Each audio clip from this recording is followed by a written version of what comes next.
Alam nyo mga kapatid, sa dami ng sekta at reliyon dito sa Pilipinas pa lang, ay magkakaiba talaga ng paniniwala yan. Kaya kung sino yung namumuno sa kanila, ayun ang susundin nilang doktrina. At marami sa nakasulat sa Biblia ay i-justify na lang para lang masunod ang sariling kagustuhan. At ako po ay nagpapasalamat sa Diyos dahil in-enable niya ako dito sa ministry na ito. Dahil isa tong pribileyo sa akin na makapaglingkod sa ating Panginoon. And I thank Christ Jesus our Lord who hath enabled me, for He hath counted me faithful, putting me into the ministry. Ang ating Panginoong Jesucristo mismo ang nag-enable sa atin sa bawat ministry at ako'y nagpapasalamat dahil inilagay niya sa aking puso ito. At lilinawin ko lang po, hindi po ako inilagay ng Panginoon dito para lang i-entertain ang mga tao o para mag-play safe ako at yung mga gusto nyo lang ang dapat kong sabihin. Dahil hindi ako para magpakahipokrito at kayo ang ipiplease ko kaysa sa Diyos. For do I now persuade men or God? Or do I seek to please men? For if I yet please men, I should not be the servant of Christ. Kung mas pipiliin po natin na ang piniplease natin ay tao kaysa sa Diyos, ay hindi tayo karapat-dapat maging servant of Christ. Kung ayaw nyo po ng sinasabi ko at ayaw nyo ng katotohanan, ay hindi ko po kayo pinipilit. Malaya po kayo. Meron po kayong free will bawat isa. Basta't ako'y magpapatuloy sa katotohanan ng salita ng Diyos. At wala akong ibang faith and practice kundi ang Bible lamang. Wala akong ibang librong tinitignan bukod dyan. At sa mga nagko-comment ng puro negative dyan at kung ano-anong sinasabi at sa mga may ayaw ng mga video ko, may pakiusap lamang po ko sa inyo bago kayo mag-comment at magsalita ng hindi magaganda, ay tiyakin po muna natin sa ating sarili na dapat tayo ay ligtas. Dahil pag hindi tayo ligtas at mas inuuna pa natin yung mga ganyan, ay mas delikado po yan. Dahil tatandaan natin, lahat tayo ay haharap sa Diyos. Kung ako man ay nagkakamali sa mga sinasabi ko, ako ang mananagutan sa Panginoon. At kung kayo naman na magkamali, ay haharap din kayo sa Panginoon. Kaya may kanya-kanya tayong ipagsusulit sa Panginoon.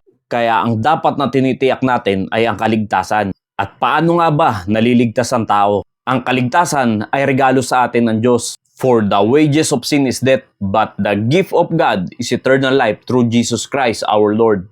Kaya ang tao ay namamatay physically at mamamatay spiritually because of sin. At yan yung dalawang uri ng kamatayan, physical death at spiritual death. Kaya sa lahat ng taong merong wastong pangunawa, ay pupunta lahat yan ng impyerno pag hindi sila sumampalataya sa Panginoong Jesucristo. Dahil tatandaan natin, tayong lahat ay makasalanan, walang matuwid sa atin, wala kahit isa. Kaya yan ang nararapat sa atin, ang impyerno.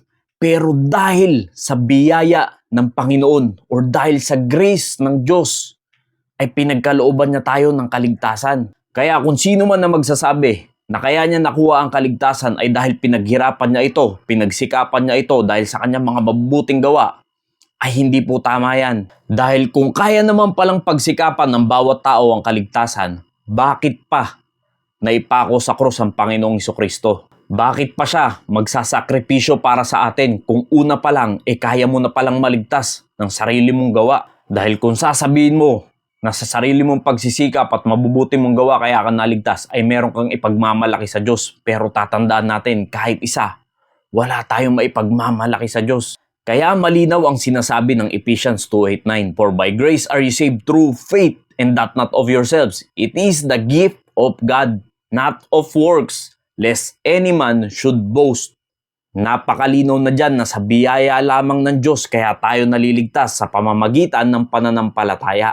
Hindi sa good works para hindi tayo magyabang. Yes, isama na natin yung verse 10. For we are His workmanship, created in Christ Jesus unto good works, which God that before ordained that we should walk in them.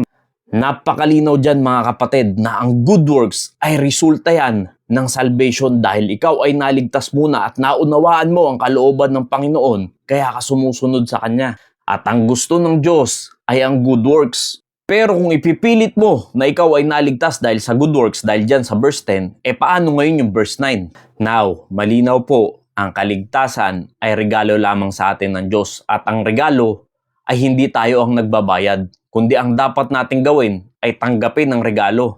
Pero bago natin tanggapin ang regalo mga kapatid, meron po nagbayad ng regalong yan. For God so loved the world that He gave His only begotten Son, that whosoever believeth in Him should not perish but have everlasting life. At ang regalo po ay inihahanda bago ibigay. at ang inihanda sa atin ng Diyos na regalo para tayo ay tubusin sa ating mga kasalanan upang hindi tayo mapahamak ay ang ating Panginoong Hesukristo para magkaroon tayo ng buhay na walang hanggan. Napakalinaw ng kaligtasan mga kapatid. Tanging ang Panginoong Hesukristo lang ang kayang magligtas sa atin. Anong dapat mong gawin? Sumampalataya ka sa Kanya, tanggapin siya sa iyong puso at maliligtas ka. Kaya i-check mo maigi ang sarili mo kaibigan kung totoo bang natanggap mo na ang regalo. Dahil pag yan ay totoo mo nang natanggap, ikaw ay born again na in spirit. Nawa, naging malinaw po sa atin ang kaligtasan. Maraming salamat po and God bless you all.